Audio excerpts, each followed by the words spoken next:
అందరికీ నమస్తే. ఆంధ్రప్రభకు స్వాగతం. నేను సంతోషి. ఈరోజు మనతో డాక్టర్ దిలీప్ కుమార్ గారు ఉన్నారు.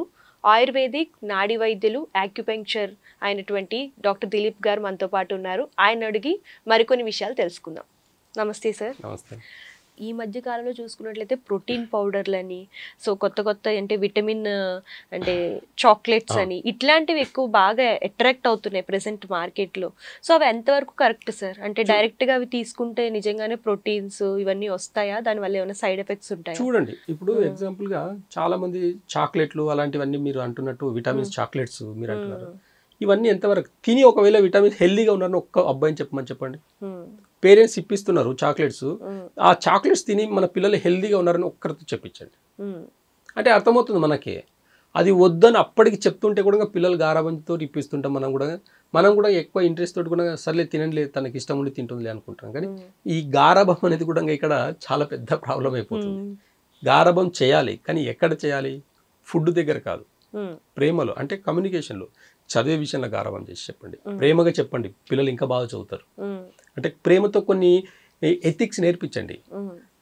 అంటే రిలేషన్షిప్ ఎలాంటిది అనేది నేర్పించండి. ఇలాంటి దాంట్లో గారాబం ఉండాలి. కానీ ఫుడ్ విషయంలో గారాబం ఉండి పెరుగన్నం పెడతాను, నేను చాక్లెట్ తినిపిస్తాను, విటమిన్ స్వీట్ ఇప్పుడు కొత్తగా చాక్లెట్స్ వచ్చిన తినిపిస్తానంటే హార్మోన్ ఇన్బ్యాలెన్స్ అయ్యి రేపు క్రానిక్ డిసీజ్కి మన పిల్లలే మనమే చూడలేకపోతాం. అలాంటి క్రానిక్ డిసీజ్కి మన పిల్లలు సఫర్ అవుతుంటే కళ్ళతో మనకు వస్తేనే ఒక డిసీజ్, మనకి షుగర్ వస్తేనే బీపీ వస్తేనే అబ్బో అని ఫీల్ అయిపోతాం. అలాంటిది మనకు ఇలాంటివన్నీ అలవాటు చేసేసి చాలా చిన్న ఏజ్లో మన పిల్లల్లో చూస్తే మనకి అది ఇంకా ఎంత పెయిన్ అనేది ఒక్కసారి ఆలోచించండి. చిన్నపిల్లలు హార్మోన్ ఇన్బ్యాలెన్స్ లేడీస్లో 10-12 ఏళ్లకు మెచ్యూర్ అవుతున్నారండి. అది తల్లులకు ఎంత పెయిన్ అనేది అర్థమవుతుందా? అంటే వాళ్ళకి ఒక ఐడియా కానీ ఒక నాలెడ్జ్ కానీ లేకుండానే ఇట్లా లేదండి. కొంతమంది ఉండే చేస్తున్నారు ఇవన్నీ, లేక కూడా కాదు, ఉండి అంటే 12 ఏళ్లకు మెచ్యూర్ అవుతుంది అని అంటే ఎంత హార్మోన్ ఇన్బ్యాలెన్స్ ఫుడ్ ఇచ్చి ఉంటారు. ఒక్క రోజులు ఇస్తే సరిపోదండి. 1 నుంచి 5 సంవత్సరాల వరకు వాళ్ళకి డైలీ ఏదో ఒకటి మిల్క్ ప్రోడక్ట్స్ ఇవ్వడం వల్లనే హార్మోన్ ఇన్బ్యాలెన్స్ అవుతుంది. అలాంటి తల్లులకు మాత్రం ఇది ఒక వార్నింగ్గా తీసుకోండి, లేదంటే ఇది ఒక ఛాలెంజింగ్గా తీసుకొని పిల్లల్లో డైట్ని చేంజ్ చేయండి. వెజిటేబుల్స్ ఎక్కువ ఇవ్వండి, ఆకుకూరలు ఎక్కువ కలిపి ఇవ్వండి. దయచేసి ఇంకోటి, ఆకుకూరలు ఎక్కువ అంటే నైట్ టైంలో ఆకుకూరలు పెడతారు. నైట్ టైంలో ఆకుకూరలు ఎక్కువ తినకూడదండి. అది ఎందుకంటే హెవీ డైజెషన్. ఆకుకూరలు డైజెషన్ కావాలంటే తొందరగా అవ్వదు. ఈ పల్సెస్ వెజిటేబుల్స్ అన్ని కొంచెం తొందరగా అవుతాయి. కానీ ఆకుకూరలు ఈ మార్నింగ్ టైంలో పప్పు దినుసులతో చేసినవన్నీ చేయండి. ఆఫ్టర్నూన్ ఓన్లీ వెజిటేబుల్స్ ఇవ్వండి. ఈవినింగ్స్ అన్ని కూడా ఈ వెజిటేబుల్స్ సూప్ చేసి ఇవ్వండి. వెరైటీగా వాళ్ళకు మంచి మంచి రెసిపీస్ న్యాచురల్గా మీరే క్రియేట్ చేయండి. వెతకకండి యూట్యూబ్లో. న్యాచురల్గా ఏంటి అంటే ప్రతి ఒక్కరు ఏం చేస్తారంటే ఏమైనా ఉంటే యూట్యూబ్లో వెతుకుతున్నారు రెసిపీస్ అని. మన అమ్మమ్మల్ని అడగండి, వాళ్ళకి మించిన రెసిపీస్ ఇంకెవరికి లేవు. వాళ్ళ దగ్గర ఉండే నాలెడ్జ్ ఎవరికి లేదు. ఏ టైంలో ఏం తినాలి, ఎలా తినాలి వాళ్ళకి బాగా తెలుసండి. పిల్లలకు మాత్రం ఒకటి బాగా గుర్తుపెట్టుకోండి, మార్నింగ్ టైంలో మోషన్కి వెళ్ళట్లేదు అని అంటే ఏదో ఒక క్రానిక్ డిసీజ్ తోటి బాధపడాల్సిన అవసరం వస్తుంది. ఇది గుర్తుపెట్టుకోండి. అలాంటి వాళ్ళకు మనం చిన్నగా ఉన్నప్పుడు మన అమ్మమ్మలు నాన్నమ్మలు అందరూ ఏం చేస్తున్నారంటే పిల్లలకు వంటాందమని కడుపు మీద రాసేసి కొంచెం తాపేది అనమాట, వాళ్ళు వంటాందం అని చెప్పేసి. అలాంటి ఆమ్దం తాపే సిస్టమ్ ఒకటి ఉంది. ఈ ఆమ్దం తాపడం వల్ల ఫ్రీగా మోషన్ అవుతుంది అనమాట. ఎంత హెవీ డైట్ తిన్నా కానీ ఈ ఆమ్దం తాగడం వల్ల మోషన్ అనేది ఫ్రీ అయినప్పుడు తిన్నదంతా కూడా బయటికి వెళ్ళిపోతుంది.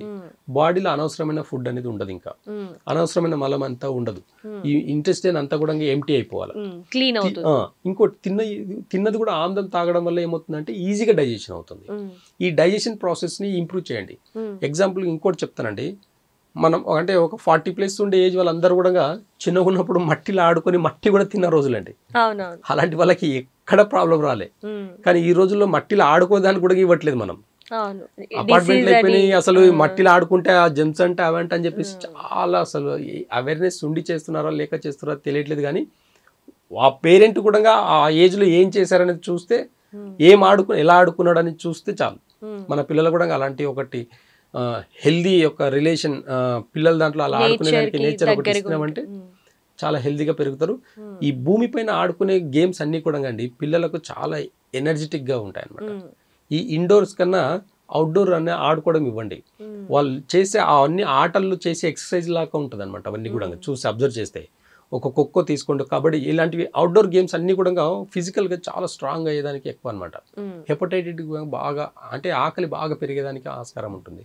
అలాంటి టైంలో కాల్షియం మంచిగా అంటే గేమ్స్ ఆడేదానికి మంచి పాలు ఇస్తారండి, దాంట్లో ఇంకా ప్రోటీన్ పౌడర్ కల్పిస్తున్నారు. ఇలాంటివన్నీ ఆపేయండి. ఇలాంటివి కాకుండా న్యాచురల్గా గ్రోత్కి ఈ పప్పు దినుసులు అన్నీ కూడా ఫ్రై చేయండి.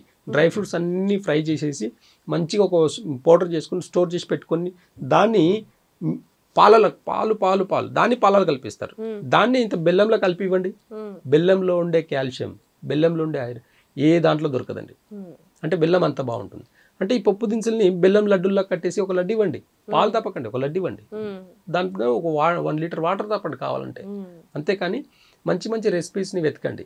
డ్రై ఫ్రూట్స్ నుంచి బెల్లంతో చేసే మంచి కాంబినేషన్, హై ప్రోటీన్ అనమాట ఇవన్నీ కూడా, హై కాల్షియం ఉండే పప్పు దినుసులు అనమాట ఇవన్నీ కూడా. అలాంటివి ఇచ్చి చూడండి ఒకసారి, 1 మంత్ ఇచ్చి చూడండి. పిల్లల డైజెషన్ బాగాలేదు అంటే ఒక 2 weeks only vegetables half boil చేసి ఇవ్వండి. డైజెషన్ సిస్టమ్ చాలా ఇంప్రూవ్ అవుతుంది. డైజెషన్ సిస్టమ్ ఇంప్రూవ్ అయిన తర్వాత మీరు కావాలంటే ఎలాంటి హై ప్రోటీన్ డైట్ అనే ఇవ్వండి, డైజెషన్ అవుతుంది. పిల్లల్లో చాలా మట్టుకు డైజెషన్ ఇండైజెషన్ వల్ల వచ్చే ప్రాబ్లమ్సే ఎక్కువ ఉంటాయన్నమాట. కాబట్టి ఈ పాలు పెరిగి ఎక్కువ ఇవ్వడం వల్ల లంగ్స్ రిలేటెడ్ ప్రాబ్లమ్స్ ఎక్కువ వస్తాయి. చిన్న పిల్లల్లో కూడా హెయిర్ ఫాల్ అయ్యే ఎక్కువ అవకాశాలు ఎక్కువ ఉంటాయి అనమాట. ఇలాంటివన్నీ చాలా చిన్న పిల్లలు చాలా ఎక్కువ చూస్తుంటాం అనమాట. థ్యాంక్ యూ సార్, మంచి టిప్ చెప్పారు.